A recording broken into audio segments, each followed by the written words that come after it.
The controversy continues over the Maryland Piedmont Reliability Project. Why should Marylanders have to give up their private property to enrich a New Jersey utility? As the group behind the project gets ready to go onto private property to conduct surveys for the transmission line. It's just very upsetting that somebody else has more rights to my property than I actually do. We're pressing for answers surrounding MPRP in this Your Voice, Your Future Town Hall.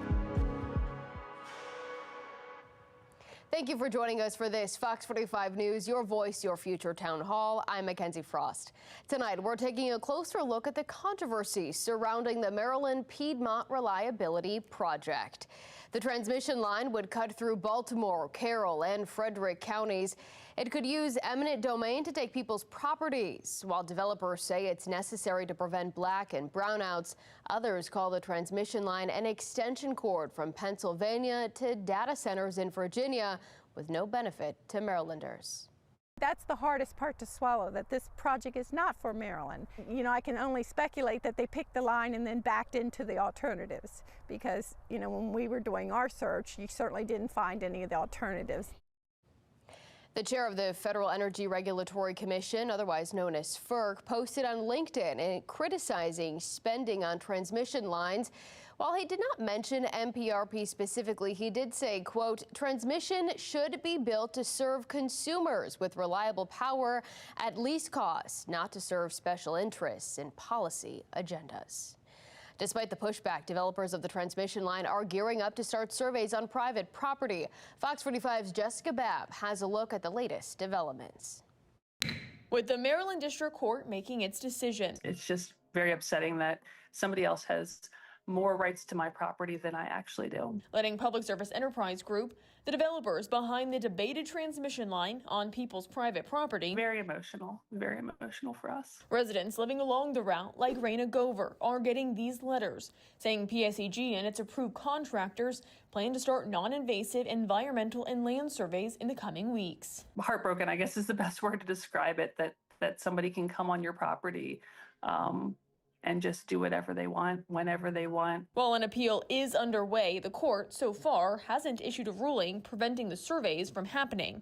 But right now, short of the vague letter from PSEG, landowners like Gover aren't getting much info. All I have is that they're going to post 24 hours before they come out, and it'll be sometime in the next 30 days. And beyond that, I have no idea what they are going to or want to do. Which is why lawmakers like Senator Justin Reedy sent a letter calling for more transparency, requesting information. This entire process has been shrouded in secrecy. The letter saying PSEG is being less than forthcoming about the extent and types of surveys needed on private property. We asked PSEG again, when will the surveys start? And why is PSEG telling landowners to contact their agent rather than telling them which surveys are required for their property? In response, getting few answers. PSEG didn't provide a date for the surveys, but says consistent with the court order, notice will be provided at least 24 hours in advance. And they say the recent letters to landowners were intended to open a direct line of communication to a land agent that will serve as a single point of contact for the project. Friday evening, PSEG responding to the lawmakers' letter reiterating that, also saying each property will require a range of different surveys, taking anywhere from an hour to a couple of days. We will definitely keep fighting as long as we can. As the pushback for this project keeps growing louder and louder, with many arguing the transmission line will benefit data centers instead of Marylanders. Despite Governor Westmore voicing his grave concerns about this project, his office announcing Thursday they're putting out an open request for information to identify new interregional transmission projects to improve grid reliability. I believe this power line project, MPRP, is a bad one. It does not help Maryland ratepayers because the power is going to bypass Maryland and go right to Virginia. But there's no question that if we don't make changes in our energy policy, we're going to have to bring other transmission lines in to Maryland from other states for the next decade, 2 decades, because we just don't have the juice right now to do all the things that we need to do. In Baltimore, Jessica Babb, Fox 45 News. The Public Service Commission will make the final decision on whether the transmission line moves forward. Joining me now is the chair of the PSC, Frederick Hoover. Thank you so much for joining us to continue this conversation. I know we've had several conversations about this project, and now that this application is before the PSC, you're limited in what we can actually talk about. But I want to talk about the process moving forward. We know that there is a schedule and a timeline. Can you give us an update on where the PSC is in scheduling hearings and moving forward with that timeline? So the commission had a what's known as a pre-hearing conference where we had all the parties, the applicant and the state agencies involved in the process, along with the group representing the homeowners in the 3 counties, to talk about setting up a procedural schedule, and that would involve hearings, evidentiary hearings before the commission at its office in Baltimore, as well as public hearings out in the service territory of the 3 counties affected by the project. The applicant proposed a schedule with certain dates in it, but we decided that that schedule really wouldn't work for all the parties involved. So we have actually asked our technical staff, who is a sort of independent entity involved in the process, to sort of work with all of the parties to create a procedural schedule going forward. We gave them 30 days to sort of work through that process. That 30-day period actually expires in a couple of weeks, and so we'll see a suggested schedule, hopefully a consensus schedule from all the parties that we will later adopt. What was wrong with the proposed schedule from the applicant? Well, there was concern raised by the Maryland state agencies who do the in-depth analysis of the transmission project, both for the need of it and the proposed route for it, about some information that they felt they needed in order to make their analysis that they had not been provided by the applicant. And there was a concern that the timeline that was laid out by the applicant was too constricted in order to do the substantive analysis that's needed to make this decision. Is the field studies, is that part of that conversation? That was part of the study. So the Department of Natural Resources is sort of the clearinghouse for an examination of this project by 7 different state agencies. And so they look at a wide variety of impacts of where this transmission line would go.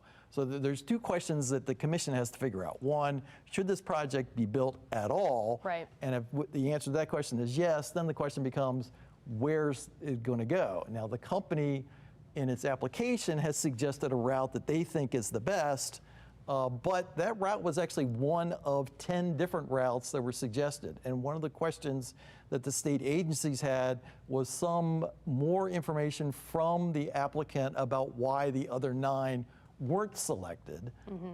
And then beyond that, these state agencies, the Department of the Environment, the Department of Natural Resources, the Maryland Historical Trust, have specific questions about the impacts that the proposed transmission line would have on the environment, the natural resources in the area, and also historical and cultural things that are in that part of the state.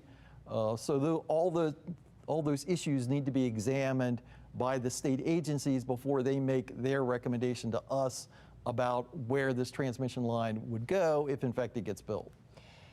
If the field studies have yet to be completed, and we know that that is being debated in court and litigated, if that is tied up in court and that has yet to happen, how can the PSC move forward with the process? Well, we can move forward, I guess, with the initial question about whether or not the project should be built. Okay. Because like I said, there's 2 things that we need to decide. Sure. One, is this project needed? Now, the applicant and PJM, the grid that serves Maryland, have articulated that their view is this project is needed in order to ensure grid reliability and resources to maintain adequate power in the state of Maryland. That's their contention, and that's their rationale for why they think this project should be approved by the Public Service Commission.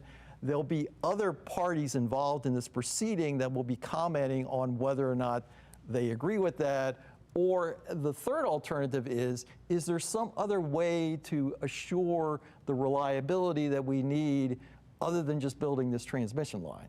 And so all of those issues will be discussed within the evidentiary proceedings before the Public Service Commission. So that part of the process can probably go forward as we're waiting on the information on the specific route impacts. I see. That whole process sounds like it's going to take just a significant amount of time just in that aspect alone. And given the information that we've heard from PJM talking about rolling blackouts and rolling brownouts by 2027, we're halfway through 2025 already. Do you believe that their timeline and having it completed by 2027 is really realistic? Well, I mean, this is getting into the area where I can't necessarily opine specifically on it. I mean, it is their contention, the company that wants to build the transmission line along with PJM, that this in fact is necessary in order to maintain assured reliability for the state of Maryland. That's essentially an open issue before us. So I can't necessarily say whether or not I agree or disagree on that. I'm waiting actually to hear from other entities that are involved in this process, the representative of residential customers, and also my technical staff. I mean, that's part of their job, is to examine that contention and to say, yes, it's true, or no, it's not. And again, there's this third option of, well, there's maybe some other way to fix this problem other than building this transmission line. We also heard from this story from my colleague Jessica there talking about the open letter from the governor for a call for more transmission lines. How does that factor into just the overall need for, the power in Maryland and the role of the PSC playing into approving projects and moving forward? Does the PSC play a role in that letter that the governor, sent out?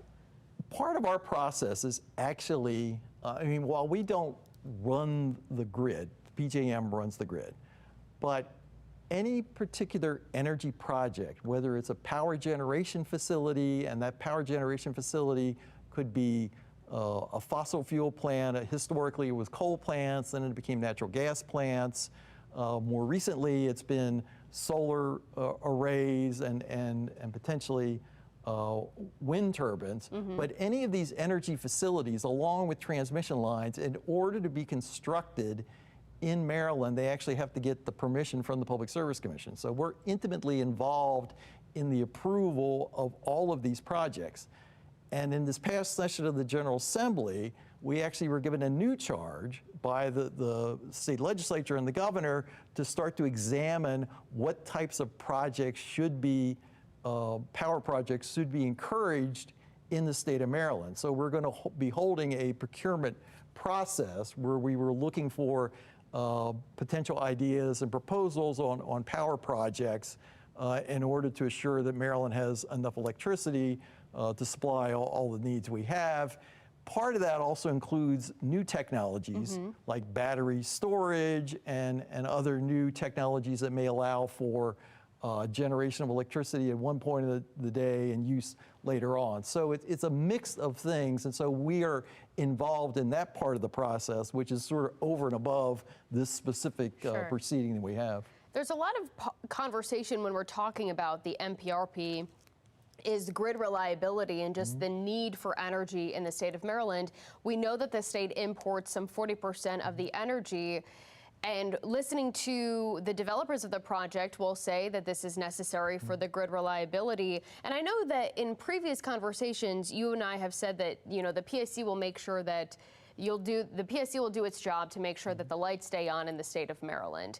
Is that still the plan? I mean, is that still the goal, even if this project still takes a long time and this process drags out and is litigated year after year after year and extends beyond the timeline that we're hearing from these developers? And so there's a wide variety of entities that are involved in making sure that power is provided when you flip the light switch in your house.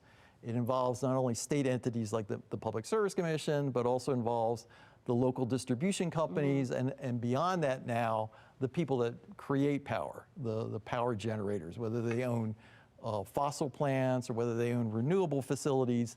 PJM, which is the grid that oversees all that, has been charged with, by the federal government, to manage and make sure that there are adequate resources. And they actually had well, they're actually going through it this week too, but they had a test of it, just a couple weeks ago when we had that sort of extended heat wave. And so they were able to meet the needs that were demanded by when the temperature was really, really hot and it was really humid and everybody was running their air conditioners. PJM hit a new power grid, which is how much power they were putting out. They hit a new peak on that, but they were able to meet their responsibility. So everybody takes this job very responsibly, and so we all sort of play our part in making sure that there are reliable resources brought on through whatever method is needed to make sure the power is provided to the customers.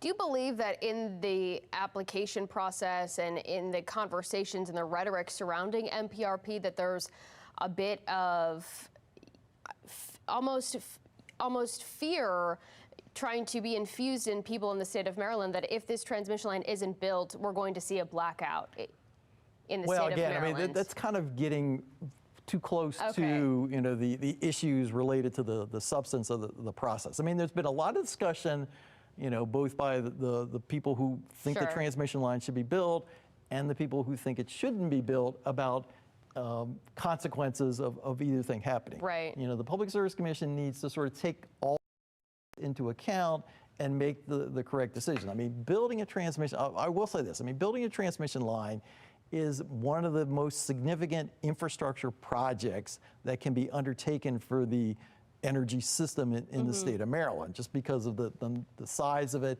but also the cost of it. I mean, this is not an inexpensive proposition. And so we need to make sure that if this line is in fact the solution, we need to make sure that that's the proper way, and then try to figure out a way to mitigate the impact of where it goes if we decide that it has to be built. And it's something that the Public Service Commission has been doing for 100 years. So. And so you said that earlier that, the 30-day, the timeline for when we could see the next schedule for the next step for the application process. That's coming up by the end of July-ish? More, roughly? yeah. I mean, we issued an order as a result of our pre-hearing conference to give 30 days for the parties to try and work this out. So within that time period, so probably the beginning of August, we'll have another hearing where we'll get everybody together and find out if they made any progress. Now, when push comes to shove, I mean, the Public Service Commission will set the schedule. Sure. If the parties can't agree to some consensus of schedule, we'll just put something together based on what's needed in order to make sure that the analysis is done right. I mean, my primary concern is that we have this long established process for evaluating projects like this. This is not a brand new thing. It's something we've been doing for a long, long time. But I want to make sure that the process is followed, which means that the applicant needs to provide the information to the state agencies in order to do their analysis. They need to make their studies about what the project will do and where it might go and the impacts it would have on it and what things can be done by the applicant to maybe mitigate some of those impacts. And then all of that information comes to us, and then we make a decision as to, yes, you can build it, and here's how you have to build it, or no, let's do something else, or no, it's just not needed. So. Perfect.